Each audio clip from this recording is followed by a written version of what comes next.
सुप्रभात बच्चों, सुप्रभात। प्रार्थनां कुर्मः। या कुन्देन्दु तुषारहारधवला या शुभ्रवस्त्रावृता या वीणामरदण्डमण्डितकरा या श्वेतपद्मासना या ब्रह्माच्युतशङ्करैः प्रभृतिभिः देवैः सदा वन्दिता सा मां पातु सरस्वती भगवती निःशेषजाड्याम्पः निःशेषजाड्याम्पः।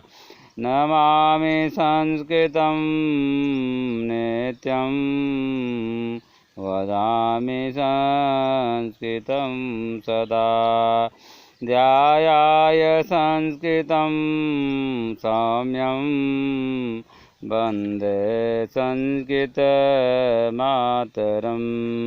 वन्दे संस्कृतमातरं। पिछली क्लास में हमने पढ़ा था, इस बारे में ज्ञात प्राप्त किए थे कि माहेश्वर सूत्र हमको कहाँ से प्राप्त होता है और इसको प्राप्त करने के लिए किस कवि ने प्रयास किया। तो हम लोगों ने पढ़ा था कि अष्टाध्यायी के प्रणेता महर्षि पाणिनि ने अपने घोर तपस्या से शंकर जी को प्रसन्न किए और जो जब प्रसन्न हुए तो अपने डमरू को बजाया और 14 बार उन्होंने डमरू को बजाया, 14 ध्वनि निकली। उस 14 ध्वनि से महर्षि पाणिनि ने 14 माहेश्वर सूत्रों का निर्माण करते हैं। इन 14 माहेश्वर सूत्रों से 42 स्वर्ण हमें प्राप्त होते हैं और वहीं 42 स्वर्ण 42 प्रत्याहार के रूप में हमें ज्ञात हैं।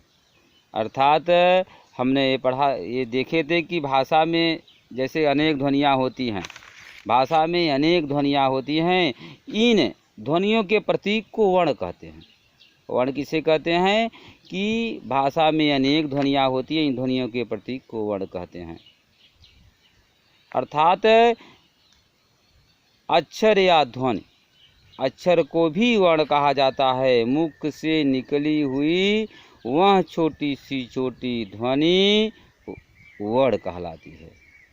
मुख से निकली हुई हर छोटी से छोटी ध्वनि ही वर्ण कहलाती है। अर्थात जिसको बांटा ना जा सके, जिसका कभी विभाज्य न, अर्थात जिसको कभी बांटा ना जाए, जिसको कभी अलग न किया जाए, जिसको दूर दूर न किया जाए, वही वर्ण है जिसका विभाग न हो सके। जैसे अ ई उ क च ट त प, कुछ भी कहिए, ये सभी वर्ण कहलाते हैं।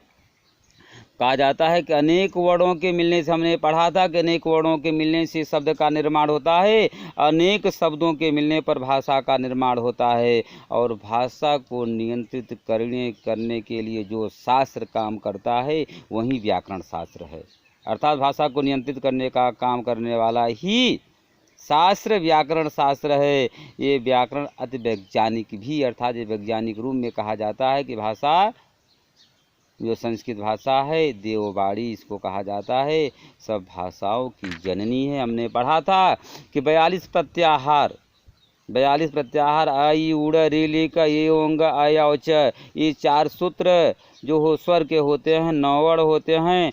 हय वरट लड़ इमंगड़नम झब ई घड़ 10 जब गढ़ 10 ख फ छ ठ त च ट तो क प य स स स र हल। 33 वर्ण व्यंजन के होते हैं। व्यंजन को हल कहते हैं। हयवरट ह ल अ च स्वर, अर्थात संपूर्ण वर्ण को हम अल कहते हैं। अ से हल तक अ और ल, ये वर्ण अल कहलाते हैं। यही स्वर और व्यंजन के वर्ण हैं। हमने पढ़ा था कि अक्षर को वर्ण कहा जाता है, जिसको बांटा ना जा सके, जिसका विभाज्य न हो, वही वर्ण कहलाता है। और वर्ण 2 प्रकार के होते हैं, हम ये देख चुके। तो वर्ण 2 प्रकार के होते हैं, स्वर और व्यंजन। अर्थात जिन वर्णों के उच्चारण करने में अन्य वर्ण की सहायता न ली जाए, जिन वर्णों को उच्चारण